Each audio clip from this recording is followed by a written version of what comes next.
करने वाले हैं हमारे चैप्टर का next topic valuation of good.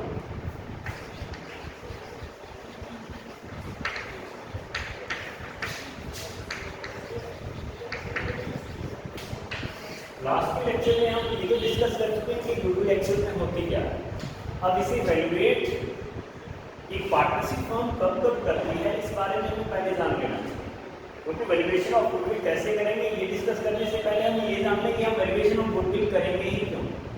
तो वैल्यूएशन ऑफ गुडविल करने के पीछे जो कुछ रीजन हो सकते हैं वो ये हो सकती है कि प्रॉफिट शेयरिंग रेशियो, अगर आपका प्रॉफिट शेयरिंग रेशियो चेंज हो जाता है फर्म का तो आपको गुडविल वैल्यूएट करनी होगी। क्यों वैल्यूएट करनी होगी? विद एन एग्जांपल हम डिस्कस कर रहे थे, जैसे ए बी सी तीन पार्टनर और वो प्रॉफिट अर्न कर रहे हैं, मान लेते हैं 90,000 को प्रॉफिट अर्न कर रहे हैं, इक्वली शेयर कर रहे हैं 30,000 हर एक केस से आ रहा है और उन्हें बिजनेस करते हुए समय हो चुका, मान लेते हैं 4 या 5 साल से बीत चुके हैं और आज के समय क्योंकि हम वैल्यूएशन ऑफ गुडविल ये डिस्कस नहीं करेंगे कैसे करेंगे, हमने मान लिया कि वैल्यूएट कर दी गुडविल और अब इसकी जो गुडविल है वो हम मान लेते हैं 1,20,000। जब हमने एज्यूम किया है कि ये इसकी गुडविल इस फर्म की है, इन केस ये अपना प्रॉफिट शेयरिंग रेशियो चेंज कर, मान लेते हैं कि उन्होंने अपना प्रॉफिट शेयरिंग रेशियो नया ये रख दिया 2:1, ये उन्होंने अपना नया प्रॉफिट शेयरिंग रेशियो रखा। तो हमने वैल्यूएशन की रिक्वायरमेंट क्यों हम डिस्कस करने जा रहे हैं, जल्दी आएगा कि क्लास। तो 2:1 में अगर हम प्रॉफिट डिवाइड करें तो प्रॉफिट से तो हमें कंसर्न नहीं, क्योंकि वो तो अकॉर्डिंगली न्यू ईयर का जैसे जो भी प्रॉफिट होगा वो हम डिवाइड कर देंगे, लेकिन हमें कंसर्न गुडविल से। इन केस अगर इसी समय बिजनेस सेल कर दिया जाता, इसी समय प्रॉफिट शेयरिंग रेशियो चेंज करने से पहले अगर आप बिजनेस सेल कर देते, उस केस में तीनों पार्टनर इक्वल हिस्सेदार थे गुडविल में से भी पार्ट लेने का। ये गुडविल बिजनेस के साथ मान लें 20,000 की सेल हो जाती है और हर एक को 40,000 गुडविल के रूप में मिलते कि नहीं मिलते? मिलते ना, 40,000 गुडविल के लिए उन्हें मिलती। अगर वो अपना प्रॉफिट शेयरिंग रेशियो चेंज करने से पहले ही अपना बिजनेस सेल कर देते तो उन्हें गुडविल में से ये पार्ट मिलता। अब क्या किया उन्होंने, बिजनेस तो सेल किया नहीं है लेकिन अपना प्रॉफिट शेयरिंग रेशियो चेंज कर दिया जो कि 2:1। अब इसके बाद रेशियो चेंज कर देने के बाद तुरंत बाद, हम ये नहीं कहते कि कुछ समय बाद, तुरंत बाद अगर वो अपना बिजनेस सेल कर तो क्या होगा देखो। अब इस केस में ये जो गुडविल है इस रेशियो में डिवाइड होगी, तो प्रॉफिट शेयरिंग रेशियो अगर आपका चेंज हो चुका है तो उसी रेशियो में आपको गुडविल में से हिस्सा मिलेगा। तो हर एक को कितना हिस्सा मिलेगा, और अगर हम इसे डिवाइड कर देंगे 5 से अगर डिवाइड करेंगे कितना आ जाएगा, 2 पे चला गया पहले तो और फिर 4 पे चला गया, तो 48,000 एंड 24,000। इस तरीके से गुडविल को हमें डिवाइड करना होगा पार्टनर से। कैलकुलेशन चेक करिए ना ठीक हो हमारी। अब देखो इसका नुकसान सी, क्योंकि न्यू रेशियो के अकॉर्डिंग वो सैक्रिफाइस करने वाला पार्टनर है। तो इस केस में अगर आपने प्रॉफिट शेयरिंग रेशियो चेंज किया तो जो पार्टनर सैक्रिफाइस कर रहा है उसे कुछ कंपनसेशन मिलना चाहिए ना at the time of changing the profit sharing ratio, मिलना चाहिए गुडविल में से कुछ कंपनसेशन, क्योंकि कल को जब भी गुडविल सेल होगी तो नए रेशियो में डिवाइड होगी। तो इसीलिए पहली रिक्वायरमेंट हमारी तभी अराइव जाती है जब हम प्रॉफिट शेयरिंग रेशियो चेंज कर देते हैं, क्योंकि यहाँ अगर आपने सी को कुछ कंपनसेशन नहीं दिया और वैसे ही आपने प्रॉफिट शेयरिंग रेशियो चेंज कर दिया तो कल को तो सी को नुकसान होगा और ये दोनों गेन करते हैं, जो कि ऐसा नहीं होना चाहिए। तो इसीलिए हम वैल्यूएशन ऑफ गुडविल कब करते हैं, जब आपका प्रॉफिट शेयरिंग रेशियो चेंज है। प्रॉफिट शेयरिंग रेशियो आपका एग्जिस्टिंग फर्म का कभी भी चेंज कर सकते हैं पार्टनर्स, लेकिन कुछ एक ऐसी सिचुएशंस हुई है जिनमें आपका definitely profit sharing ratio change होगा। और जैसे अब वो रिक्वायरमेंट हम डिस्कस कर रहे हैं जब तक वैल्यूएशन ऑफ गुडविल होगा पार्टनरशिप फर्म के केस। जैसे दूसरा आपका प्रॉफिट शेयरिंग रेशियो बेसिकली कब चेंज होता है, जब एडमिशन ऑफ ए पार्टनर होता है। तो दूसरी आपके लिए जो रिक्वायरमेंट बन जाएगी वैल्यूएशन ऑफ गुडविल की, वो बन जाएगी admission of A partner.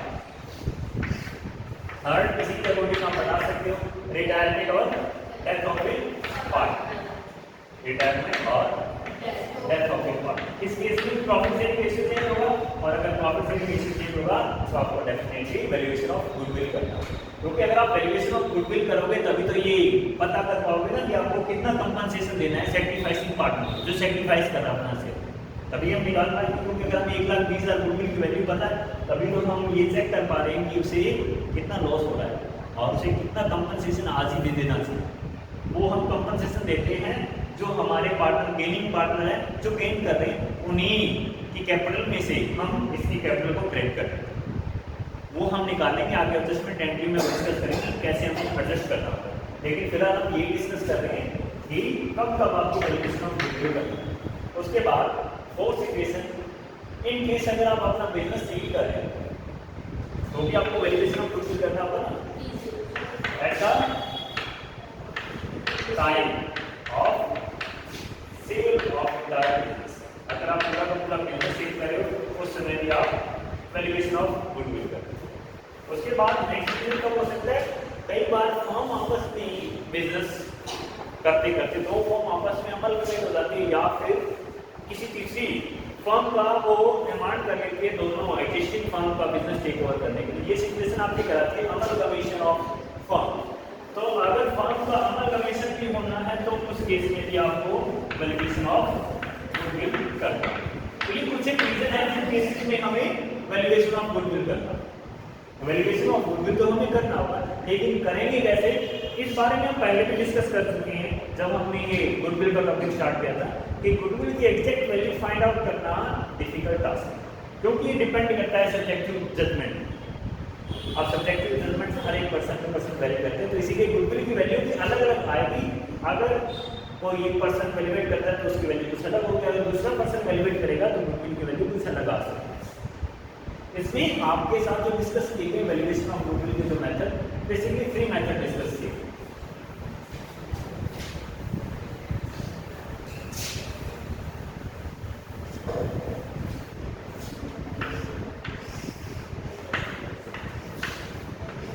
First of all आपका मेथड है average profit. Average profit. Second method आपका सुपर प्रॉफिट मेथड। और थर्ड मेथड है capitalisation of super profit.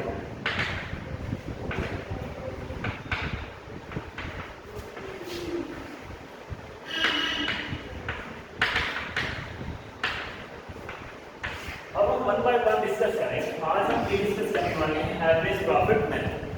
Average profit method के थ्रू डिस्कस करने से पहले हम डिस्कस कर लेते हैं सिंपल, हमें फॉर्मूला ना याद रखना पड़े, हम कंसेप्ट समझ जाए, उसके लिए हम एक एग्जांपल के साथ डिस्कस करते हैं कि कैसे हम वैल्यूएशन ऑफ गुडविल करते हैं। जैसे हमने एक एग्जांपल लिया भी था पहले, आज हम ले लेते हैं कि एक फर्म है, एक फर्म लिमिटेड बेसिकली फिर तो कंपनी हो जाएगा। एक्स वाई एक फर्म है, मान लेते एक्स वाई एक फर्म जो ऑलरेडी अपना बिजनेस कर रही है, ठीक है, और इसकी जो प्रॉफिट है वो कुछ इस तरीके से दिए गए आपको। जैसे जब इसने स्टार्ट किया बिजनेस तब इसके प्रॉफिट थे 50,000, उसके बाद 60,000, उसके बाद 80,000, फिर 90,000 एंड अभी लास्ट तो ईयर गया है उसका प्रॉफिट आपका 1 लाख, ठीक है। ये प्रॉफिट को अर्न कर अब इन केस जब ये बिजनेस सेल करने लगे इस पॉइंट के बाद ये प्रॉफिट इसने जनरेट किया, इसके बाद अगर वो अपना बिजनेस सेल करने लगे तो जितनी इस बिजनेस की वैल्यू आती है, जो वैल्यू हम कैलकुलेट करते हैं एसेट और लायबिलिटी के थ्रू, नेट वर्थ जो हम कैलकुलेट करते हैं उसके थ्रू मान लेते हैं कि इसकी वैल्यू आती है इस बिजनेस की 10 लाख रुपीज। लेकिन बिजनेस में जो भी ये जो फॉर्म रन कर रही है 10 लाख रुपये में सेल नहीं करेंगे। क्यों नहीं करेंगे? क्योंकि उनके पास कुछ इन केस अगर एक्स और वाई अपना बिजनेस सेल करते किसी पॉइंट पे, तो जो नया ओनर होगा, न्यू ओनर, जो भी इस फर्म को बाय करेगा उसी तो एक बड़ी एस्टैब्लिश्ड फर्म मिल रही है जो कंटिन्यूअसली प्रॉफिट अर्न कर रही है और उसका प्रॉफिट भी कंटिन्यूअसली इंक्रीज हो रहा है, तो उसी तो आने वाले सालों तक अगर वो जीरो एफर्ट करे ना तो भी उसी प्रॉफिट होता रहेगा। अब ऐसी एक्सपेक्टेशन हर एक पर्सन की अलग अलग हो सकती है। जैसे ये कहेगा कि आने वाले 3 सालों तक भी अगर तुमने कोई भी एफर्ट ना किया तब भी तुम्हें 1 लाख प्रॉफिट होता रहेगा, क्योंकि जो हमारा लास्ट प्रॉफिट हमने अचीव किया वो 1 लाख। इस बेसिकली ये हमने डायरेक्टली 1 लाख प्रॉफिट तो आपको तब भी अचीव होता रहेगा जब आप कुछ भी ना करोगे तब भी, क्योंकि ये तो हमने बनाए हैं बस, और हमारी रेपुटेशन के कारण अपनी इतनी सेल होती रहेगी कि आप 1 लाख रुपीज पर ईयर की अर्न कर सको प्रॉफिट के रूप। अब ये कहना है इस ऑनर जो एक्स और वाई के ऑनर थे फर्म के ओनर, उनका ये कहना है। अब यहाँ पे जो उन्होंने जिक्र किया 3 ईयर का, ये बेसिकली आपके कहलाते हैं नंबर ऑफ ईयर परचेज। इनको मैं यहाँ लिख देता हूँ नंबर ऑफ ईयर परचेज। इनको बेसिकली हम नाम दे देते हैं number of year purchase. Number of year purchase means कि एक्सपेक्टेशन इन फ्यूचर एक फर्म को कितने ईयर तक प्रॉफिट कंटिन्यूअसली अर्न करने का एक्सपेक्टेशन है इन केस ओनरशिप की चेंज हो जाए। जैसे यहाँ पे ये एक्सपेक्ट करना कि 3 सालों तक आपको अगर एफर्ट ना करोगे तो भी ये प्रॉफिट होता रहेगा। यहाँ पर नंबर ऑफ ईयर परचेज जो है वो आप चेक करिए। अब इस बेसिस पे एक कॉमन पर्सन तो क्या कहेगा कि ये तो हमारी मेहनत के नतीजे है ना, 1 लाख 3 साल तक आपको प्रॉफिट होगी, तो 3 लाख तो इन्हीं की मेहनत का नतीजा है। ये 3 लाख जो 3 लाख रुपीज है ये भी आप हमें एज वैल्यू ऑफ गुडविल, एक कॉमन पर्सन तो यही कहेगा कि एज वैल्यू ऑफ गुडविल आपको 3 लाख रुपीज भी हमें देने होंगे क्योंकि ये हमारी ही मेहनत का परिणाम है। एक कॉमन पर्सन यही कहेगा। तो इस अकॉर्डिंग इसने जो वैल्यूएशन ऑफ गुडविल कर भी ली, देखो हमें पता नहीं चला और वैल्यूएशन ऑफ गुडविल हो भी चुका। कैसे हो चुका? इसने 3 लाख निकाले। कैसे निकाले? Profit into number of year purchase. ये किया ना इसने, ये किया प्रॉफिट हर साल कितना अर्न कर रही है फर्म और into number of year purchase. लेकिन अभी तक यहाँ पर जाकर बात बिल्कुल नहीं जाती, यहाँ पर जाकर की बात खत्म नहीं हो जाती। क्यों खत्म नहीं हो जाती? क्योंकि जब भी हम डिस्कशन करते हैं तो एवरेज को प्रेफरेंस देते हैं, हम हमेशा एवरेज को प्रेफरेंस देते हैं। तो इन केस जब ये दोनों डिस्कस कर रहे होंगे कि गुडविल की वैल्यू कितनी लगाई जाए, तो ये तो चाह रहा होगा कि लास्ट ईयर को जो प्रॉफिट है इसी को बेस मान लिया जाए 1 लाख रुपीज ही आपके फ्यूचर में अर्न करने की एक्सपेक्टेंसी, तो हम इसे कंसीडर करें। लेकिन जो बायर है वो हो सकता है वो ये कह ले कि नहीं जरूरी थोड़ी है, आप एवरेज लेके चलो ना, आप एवरेज लेकर के चलो तब हम मानेंगे कि वो बेटर रिप्रेजेंट करता है, क्योंकि हम एवरेज को मानते हैं कि वो रिप्रेजेंट करता है वो यूनिवर्सल। इसीलिए इस पूरे प्रॉफिट को एवरेज रिप्रेजेंट कर सकते हैं। तो इसीलिए वो ये चाहता है कि प्रॉफिट की बजाय आप यूज कीजिए average profit. Average profit into में नंबर ऑफ ईयर परचेज, जो कि फॉर्मूला है as per average profit method. देखिए ये सिंपल सा फॉर्मूला है, कॉमन सेंस की डेवलपमेंट है ये, किस तरीके से वैल्यूएशन ऑफ गुडविल किया जाए। पहले बिजनेसमैन क्या एक्सपेक्टेशन कर रहा है कि आने वाले कुछ समय तक उसे प्रॉफिट होता रहेगा एक्जिस्टिंग ऑनर के एफर्ट्स के कारण, आने वाले सालों तक कुछ समय तक उसे प्रॉफिट होता रहेगा। अब वही प्रॉफिट अगर हम टोटल निकाल लें, वही आपका क्या कहता है वैल्यूएशन ऑफ गुडविल, हम उतना ही चार्ज करेंगे क्योंकि आने वाले 3 सालों तक हमें ये आशा है कि उसे 1-1 लाख रुपए लाभ मिलते रहेंगे, तो 3 लाख रुपए आज से उसे ले लें। अब बाकी जो भी वो कमाएगा अपनी मेहनत के कारण कमाएगा, हमारी मेहनत के कारण जो 3 लाख रुपए मिलने थे वो तो हमने अभी ले ली, तो अब एक्चुअल में वैल्यूएशन ऑफ गुडविल हो चुका है। इसी तरीके से एवरेज प्रॉफिट इनटू में number of year purchase. I think इसके बाद आपको फॉर्मूला याद रखने की जरूरत नहीं पड़ेगी, क्योंकि अगर आप कंसेप्ट समझ जाते हैं फॉर्मूला याद रखने की जरूरत। अब नंबर ऑफ ईयर परचेज आपको बेसिकली क्वेश्चन में क्या मिलेगा, ये तो आपको दिया मिलेगा, क्योंकि यहाँ पे जो सब्जेक्टिव जजमेंट है वो यही है, नंबर ऑफ ईयर परचेज, कि कितने नंबर ऑफ ईयर परचेज लेकर के। अब ये आपको क्वेश्चन की स्टेटमेंट में दिया मिलेगा, हमें कैलकुलेट करना होगा एवरेज प्रॉफिट। एवरेज प्रॉफिट कैसे कैलकुलेट होगा? अगर इसी स्टेटमेंट के अकॉर्डिंग हम कैलकुलेट करना चाहें तो कितने ईयर का प्रॉफिट दे रखा है? 1 2 3 4 एंड 5। इन 5 ईयर का हम टोटल करेंगे प्रॉफिट का, सभी को ऐड कर देंगे और 5 से डिवाइड कर देंगे। यही simply formula average profit calculate करते हैं।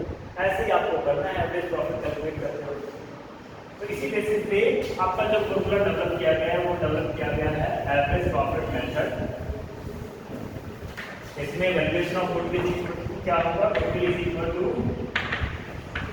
एवरेज प्रॉफिट इनटू में नंबर ऑफ ईयर परचेज। लेकिन एवरेज प्रॉफिट बेसिकली बाद में ये रियलाइज किया जाने लगा, बाद में जैसे अभी हमने डिस्कस किया था कि प्रॉफिट उसके स्टार्ट हो रहे थे 50,000 से 50,000 60,000 70,000 80,000 90,000 एंड 1 लाख। हमने 60,000 से स्टार्ट किया जाए क्योंकि 5 ईयर की प्रॉफिट नहीं मिली। अब एक बात तो हम कह रहे हैं कि हम इनका एवरेज ले रहे हैं, लेकिन अगर हम इन रियलिटी देखें तो हमारे लिए सबसे ज़्यादा इंपॉर्टेंट प्रॉफिट कौन सा है? लास्ट ईयर, क्योंकि इसी के बेसिस पे हम फ्यूचर की एस्टिमेशन करते हैं। हम जस्ट लास्ट ईयर के बेस पे नेक्स्ट ईयर के लिए एस्टिमेशन कर सकते हैं कि आने वाले साल के लिए हमारा प्रॉफिट कितना होगा। हम 1 लाख के बेस पे बताएंगे कि आने वाले साल में हमें 1,20,000 प्रॉफिट होगा या 1 लाख होगा। हम इसे तो बेसिक मानते हैं जो बहुत पहले नहीं चुका। तो इसीलिए सबसे लेटेस्ट आपका जो प्रॉफिट होता है वो हमारे लिए सबसे ज़्यादा इंपॉर्टेंस रखता है। तो उसे इंपॉर्टेंस देने के लिए हम बेसिकली क्या करते हैं, वेटेड एवरेज प्रॉफिट का यूज कर लेते हैं। हम वेट दे देते हैं उनको इनकी इंपॉर्टेंस के अकॉर्डिंग। जैसे ये हमारे लिए सबसे ज़्यादा इंपॉर्टेंस रखता है तो हम इसे सबसे हाईएस्ट वेट देंगे। अब वेट आप देते हो एज पर काउंटिंग, आपको नंबर ऑफ ईयर काउंट करना है जितनी ईयर का आपको प्रॉफिट दे रखा है। जैसे 1 2 3 एंड 4 5 ईयर का आपको प्रॉफिट दे रखा है तो 5 काउंटिंग के अकॉर्डिंग अगर हम वेट असाइन करेंगे तो मैक्सिमम वेट कितना होगा 5, और वो 5 वेटों पे असाइन करना है सबसे हाईएस्ट प्रॉफिट को नहीं, सबसे हमारे जो लास्ट लेटेस्ट प्रॉफिट जो हमने प्लान किया या हमने जस्ट प्रीवियस ईयर के प्रॉफिट को हमें मैक्सिमम वेट असाइन करना। इस तरीके से आपने वेट असाइन किया। सिंपल एवरेज में तो आपने क्या किया था कि सभी का टोटल किया और उसको 5 से डिवाइड कर दिया। लेकिन जब आप वेटेड एवरेज प्रॉफिट निकालोगे तो आपको क्या करना होगा, पहले आपको वेट असाइन करने होंगे और फिर आपको वेटेड प्रॉफिट निकालना होगा। वेटेड प्रॉफिट आप कैसे निकालोगे, इन दोनों को आप मल्टीप्लाई कर दो, जो भी आंसर आएगा आपका वो लिखते चले जाओगे और फिर उनका टोटल आंसर होगा वो आपका क्या जाएगा, weighted profit total weighted profit. अब अगर आपको वेटेड एवरेज प्रॉफिट निकालना है तो आप 5 से डिवाइड करोगे, इनकी टोटल से डिवाइड करोगे। 5 से डिवाइड नहीं करोगे तो फिर मल्टीप्लाई कर दूंगी वेट से। तो इसलिए यहाँ पर वेट का टोटल आपको करना होगा जो कितना आ जाएगा आपका 15, तो आपको डिवाइड करना होगा टोटल वेट से, क्योंकि यहाँ आपने वेटेड प्रॉफिट दिया है तो वेटेड प्रॉफिट को आप डिवाइड करोगे वेट से, तभी आपका वेटेड एवरेज प्रॉफिट आता है। वेटेड एवरेज हम क्यों यूज करते हैं, ये आपके सामने ही, क्योंकि हमने इसको सबसे ज़्यादा इंपॉर्टेंस दी है कि हमारे सबसे ज़्यादा महत्वपूर्ण है, क्योंकि आने वाले सालों में प्रॉफिट इंक्रीज होने की एक्सपेक्टेंसी है ऑनर, तो इसीलिए इसको सबसे ज़्यादा क्रिएट किया। और जब भी क्वेश्चन में ऐसा ट्रेंड आपको देखने को मिले कि प्रॉफिट आपके कंटिन्यूअसली इंक्रीज हो रहे हैं या कंटिन्यूअसली डिक्रीज हो रहे हैं, उस केस में हमें बिना कुछ कहे क्वेश्चन में हमें वेटेड फॉर्मूले को ही फॉलो करना है। अब इसमें फॉर्मूले में चेंज क्या होगा, यहाँ एवरेज प्रॉफिट की जगह बस आपका वेटेड एवरेज प्रॉफिट आ जाएगा, बाकी सेम एवरेज रहेगा। वेटेड एवरेज प्रॉफिट कैलकुलेट करना आ गया। आप धीरे धीरे फिर हम थोड़ा सा और डिटेल में इसे डिस्कस कर लेते हैं, फिर उसके बाद ये क्वेश्चन सॉल्व करेंगे। अब देखो जो बिजनेसमैन है वो अपना सारा पैसा अपने बिजनेस में इन्वेस्ट नहीं करता, उसके बाद जितना बैंक फंड अवेलेबल होता है वो कई बार बिजनेस के बाहर भी इन्वेस्ट कर देता है, तो वहाँ से भी उसे इनकम मिलती है और वो इनकम हम अपने प्रॉफिट में शामिल भी करते हैं कि नहीं करते हैं। तो एक्चुअल में क्या हो उस बिजनेस की इनकम, जैसे मान लें XY आपकी फर्म है, इसको एस्टैब्लिश करके मतलब आपको कैपिटल की रिक्वायरमेंट थी 5 लाख आपको रिक्वायरमेंट थी, लेकिन आपने कैपिटल कितनी अरेंज की 6 लाख, आपने ये कैपिटल अरेंज कर, ये आपकी रिक्वायरमेंट थी और ये आपकी एक्चुअल कैपिटल जो आपने कंट्रीब्यूट करके ये फर्म स्टार्ट। अब उस केस में यहाँ इस बिजनेस में तो कितने इन्वेस्ट हुए 5 लाख, बाकी जो 1 लाख रह गई वो आपने outside of the business invest कर दी,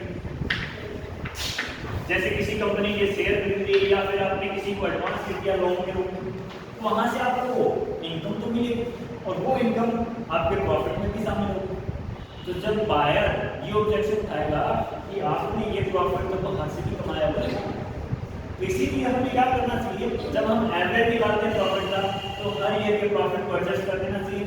तो इसीलिए आपको एडजस्टेड प्रॉफिट कैलकुलेट करना हो सकता है कुछ केसेस में, अगर आपको कुछ एडजस्टमेंट दी गई एडजस्टेड प्रॉफिट, उसमें आप क्या करते हो, आपका जो एक्चुअल प्रॉफिट आपको दे रखा है उसमें से सर्टेन एडजस्टमेंट आप कर देते हो, जो कि आपको वैल्यू दी गई है उसमें से एडजस्टमेंट आप करते चलो।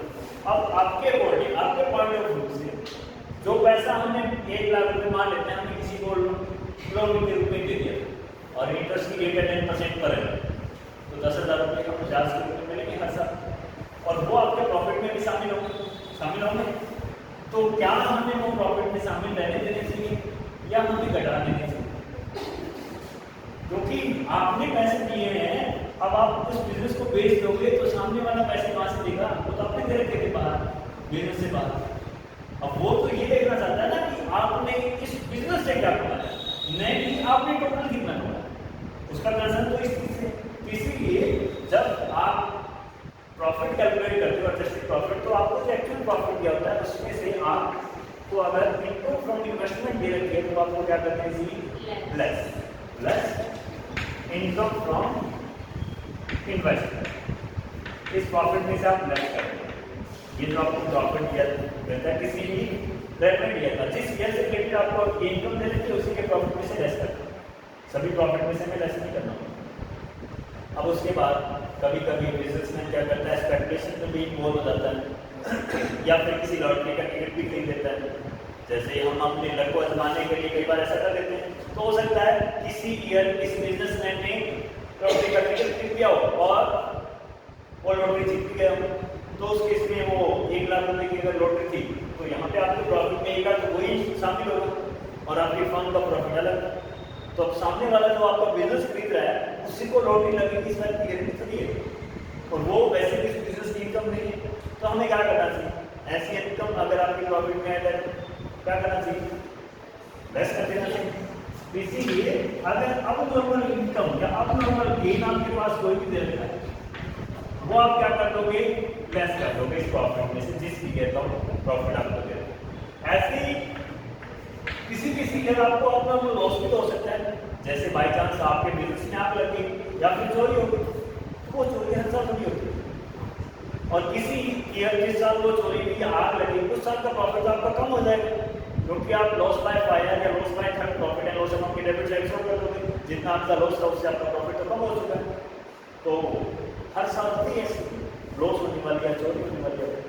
तो इसीलिए हमारे बिजनेस का एक्चुअल प्रॉफिट कुछ और होना चाहिए। वो निकालने के लिए हम क्या करेंगे, ऐसे लॉस को प्रॉफिट में वापस ऐड कर देंगे।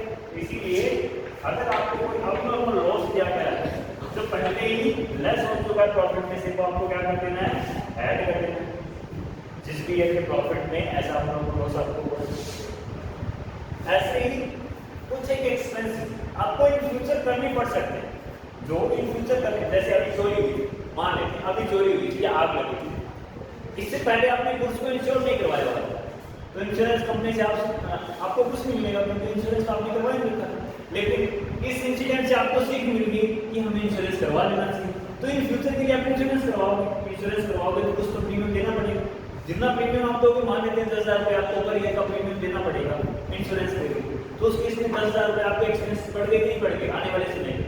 तो इसीलिए वो एक्सपेंसेस आपके कंटिन्यूस होते रहेंगे, वो कहाँ से कम होते हैं, प्रॉफिट में से, लेकिन वो आने वाले टाइम से रिलेटेड है। इसीलिए हम क्या करते हैं, पहले एडजस्टेड प्रॉफिट निकाल लेते हैं जितने ईयर का हमें दे रखा है। जैसे 3 ईयर का हमें दे रखा है, तो x1 x2 एंड x3, ये 3 ईयर का प्रॉफिट हमने निकाला, इनको हमने ऐड किया, टोटल प्रॉफिट जो आया हमारा उसको 3 से हम डिवाइड करके एवरेज निकाल लेंगे। एवरेज प्रॉफिट जो भी आया इसमें से हम लेस करते हैं फ्यूचर से रिलेटेड जितने भी एक्सपेक्टेड एक्सपेंस हैं, फ्यूचर से रिलेटेड जितने भी एक्सपेक्टेड एक्सपेंस है वो हम एवरेज प्रॉफिट में से लेस करते हैं। अदरवाइज एक ऑप्शन हमारे पास ये भी रहता है कि हम पास के सभी ईयर के प्रॉफिट में से वो लेस करते हैं। तो इससे बेटर यही है कि आप एक बार लेस कर दो, एवरेज प्रॉफिट निकालो। ये ध्यान रखना आपको, जब भी फ्यूचर में जो एस्टिमेटेड एक्सपेंसेस आपको करने पड़ सकते हैं वो आपको एवरेज प्रॉफिट में से लेस करना, ठीक है।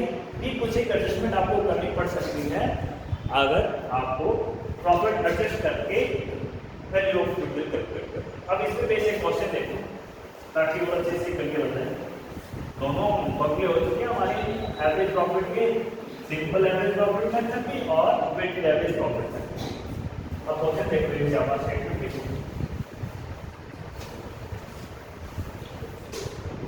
ये देखो स्टेटमेंट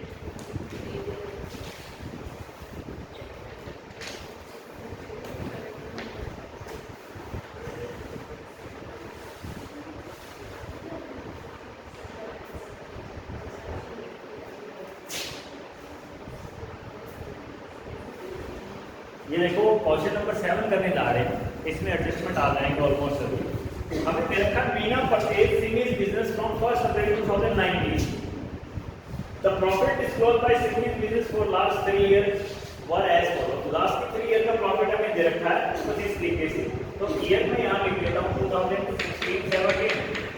2017-18 और 2018-19 इन ईयर के प्रॉफिट हमें गिवन है और कुछ इस तरीके से गिवन है 40,000। उसके बाद नेक्स्ट के लिए गिवन हमें 50,000 और नेक्स्ट के लिए हमें गिवन है 45,000। ये आपको प्रॉफिट गिवन है। इस रिगार्डिंग आपको एडजस्टमेंट भी दी गई है साथ ही साथ। उसके बाद आपको लास्ट लाइन में कहा जाता है calculate the value of firms goodwill on the basis of 2 year purchase of the average profit of last 3 year. तो यहाँ पे आपको नंबर ऑफ ईयर परचेज कितना दे रखा है 2 year. Number of year purchase आपको दे रखा है 2 ईयर। तो जो इन्फॉर्मेशन आपको दी गई वो यहाँ लिख देते हैं number of year purchase 2 year आपको दे देंगे। अब आपको वैल्यूएशन ऑफ गुडविल करनी है एवरेज प्रॉफिट बेसिस। लेकिन इस रिगार्डिंग अगर हमें सिंपली एवरेज निकालना होगा हम क्या करते हैं सभी का टोटल कर देते थे 3 से डिवाइड कर देते हैं और फिर फॉर्मूले में वैल्यू पुट करके वैल्यूएशन ऑफ गुडविल कर देते हैं। लेकिन इस रिगार्डिंग इन प्रॉफिट से रिगार्डिंग कुछ एक एडजस्टमेंट हमें करनी होगी जो हमें देंगे। तो हम इस टेबल को नाम दे सकते हैं कैलकुलेशन ऑफ एडजस्टेड प्रॉफिट। आपका एडजस्टमेंट के बाद का जो प्रॉफिट होगा वो हम फाइंड आउट करेंगे। तो जैसे पहले साल को आपको 2016 एंड 17 का प्रॉफिट दिया गया 40,000, उसके बारे में आपको कहा जाता है इंक्लूडिंग अबनॉर्मल गेन ऑफ 5,000। इसमें 5,000 का एक अबनॉर्मल गेन होता है। हमें क्या करना चाहिए लेस अबनॉर्मल गेन 5,000 है। इसमें हम माइनस करना इस आइटम को हम लिख देते हैं ब्रैकेट। उसके बाद नेक्स्ट देखो 2017-18 के प्रॉफिट के बारे में आपको कहा जाता है कि ये प्रॉफिट आपको दिया गया after charging and abnormal loss of 10,000। अब इस ईयर में एक अबनॉर्मल लॉस हुआ जो आप प्रॉफिट में से चार्ज करते हैं। जैसे आपको आग लगने के कारण लॉस हो गया या फिर चोरी के कारण लॉस हो गया 10,000 का लॉस हुआ था वो आप घटा चुके प्रॉफिट में से, क्योंकि जब हम प्रॉफिट एंड लॉस अकाउंट बनाते हैं तो ऑटोमेटिकली वो उसकी डेबिट साइड चला जाता है। अब हमें क्या करना चाहिए ऐड कर देंगे अब नॉर्मल लो वो ऐड होना है इस ईयर के प्रॉफिट में क्योंकि इस ईयर में 10,000। उसके बाद नेक्स्ट थर्ड ईयर के साथ आपको दिया गया है 2018-19 का जो प्रॉफिट आपको दिया गया excluding 5,000 as annual insurance premium of firm property now insured. अब आपको दिया गया है 2018 और 19 का जो प्रॉफिट है वो 45,000 है, ठीक है। और वो कब है इंश्योरेंस प्रीमियम देने से पहले। प्रॉपर्टी आपने कब इंश्योरेंस करवाई है अब करवाई, तो वो आने वाले समय का खर्चा है। तो या तो हम तीनों सालों के प्रॉफिट में से 5,000 रुपये घटा दें या फिर एवरेज निकाल के घटा दें। बेटर क्या रहता है एवरेज कैलकुलेट करके फिर इन्वेस्ट करते हैं।